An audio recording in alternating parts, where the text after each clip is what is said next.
Welcome back to WIS News Primetime. WIS has been taking the time to salute and thank the veterans of our community all day long. These service members all have a story to tell, and not one is quite like the other. It's not uncommon to see military service run generation to generation, but our Tiffany Tranazuna tells us about a father and son duo with a bond deepened by their connection to Fort Jackson.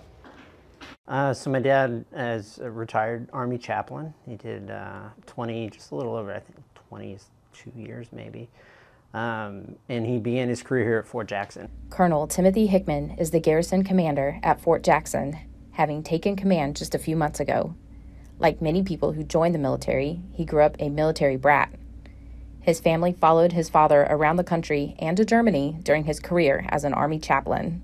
Being at Fort Jackson is a full circle moment for this pair. His dad started his career with the Army by attending basic training at the same installation where his son is currently in command. He did basic training here, and this was right before Vietnam.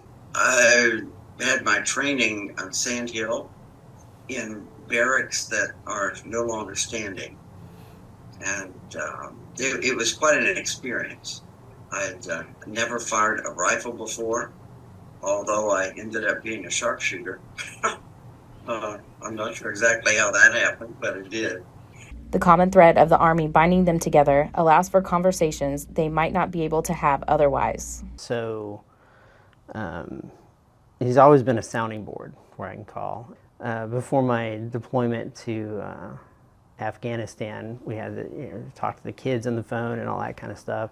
And then he and I had a separate conversation afterwards. I was like, hey, the file box is here. If you need me, you can reach me here. Things like that, that I was a very business eye to eye on, hey, if you need something, here's where you find it. John Hickman also successfully instilled the importance of his family into his son, who is now following in his footsteps and finding that balance between work and his own family. It's interesting when you get into this point of the career, your family timeline too. Back to my dad, he made some hard choices in his career so that my brother and I didn't need to move in high school and we were set up for college. I'm very much in that same phase of life right now with my kids.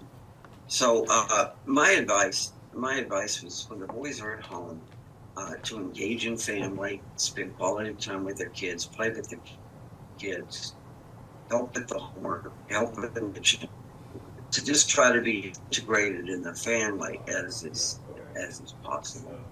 Tiffany Tranozuna, WIS News 10. And the military service in Colonel Hickman's family doesn't stop at him and his dad. His brother and two uncles also served. In so many cases like that, it's just, you see this family legacy live on, and it's really neat to see those bonds. Oh, absolutely. Shared service. Yeah, absolutely incredible. Just an amazing story. All right.